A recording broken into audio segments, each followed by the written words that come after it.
आज आपण महाराष्ट्रातल्या घराघरात शिवजयंती साजरी करतो, परंतु बंगालमध्ये शिवजयंती 100 वर्षापूर्वी साजरी व्हायची हे तुम्हाला माहीत आहे का? कारण तो काळ होता भारतीय स्वातंत्र्य लढ्याचा।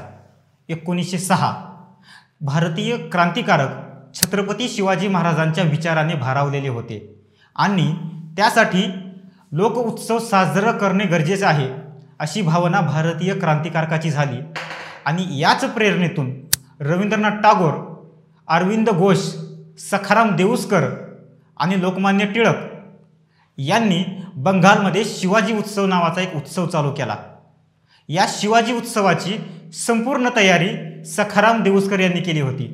सखाराम देऊस्कर यांना बंगालचे टिळक म्हटले जायचं। मूळचे ते रत्नागिरीचे होते। पानिपतच्या युद्धाच्या नंतर त्यांचे पूर्वज बिहारला गेले, बिहारमधून ते बंगालला गेले। मूळची बंगाली भाषा बोलणारे सखाराम देऊस्कर हे महाराष्ट्राच्या आणि शिवाजी महाराजांच्या इतिहासाचे प्रखर अभिमानी होते। त्यांनी बंगालमध्ये शिवाजी उत्सवाची संपूर्ण तयारी केली आणि या उत्सवासाठी रवींद्रनाथ टागोर यांनी शिवाजी महाराजांवरती बंगाली भाषेत 144 ओळींची दीर्घ कविता लिहिली। त्या दीर्घ कवितेत रवींद्रनाथ टागोर म्हणतात की कोण दूर शताब्देर कोण एक आख्यात दिवसे नाही जानी आजी मराठार शैले कोण अरण्येर अंधकार बसे हे राजा शिवाजी तब भाल भावना तड्डीत प्रभावत येसे छिद नामे एक धर्म राज्य पाशे छंड खंड विक्षिप्त भारत बेंधे दिबामी। म्हणजे सह्याद्रीच्या दऱ्याखोऱ्यात फिरताना हे मानवेंद्रा शिवाजी राजा तुझ्या मनात एक विचार चमकून गेला असेल की या शतखंड झालेल्या भारताच्या तुकड्यांना मी पुन्हा अखंड बनवेन। म्हणजे रवींद्रनाथ टागोरांना छत्रपती शिवाजी महाराज हे शतखंड झालेल्या भारताच्या तुकड्यांना अखंड बनवणारे महापुरुष वाटतात।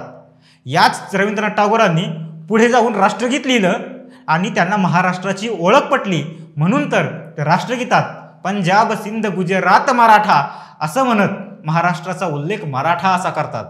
म्हणजे महाराष्ट्राचं आत्मभान सुद्धा त्या काळी रवींद्रनाथ टागोरांना समजलं होतं। याच रवींद्रनाथ टागोरांनी संत तुकारामांचे अभंग अनुवादित केले होते आणि रवींद्रनाथ टागोरांनी एक भयशून्य समाजाची संकल्पना मांडली होती। तो भयशून्य समाज म्हणजे दुसरं तिसरं काही नसून ज्ञानोबाचं तुकोबाचं प्रेमळ अंतरंग घेऊन बाह्य रूपानं शिवछत्रपतींसारखा पराक्रमी आणि शूर महाराष्ट्र म्हणजेच भयशून्य समाज।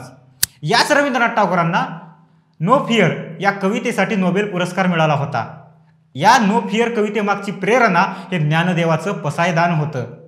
अशा बंगाल आणि महापुरुषांच्या प्रेरणेतून बंगालमध्ये शिवाजी उत्सव सुरुवात झाला।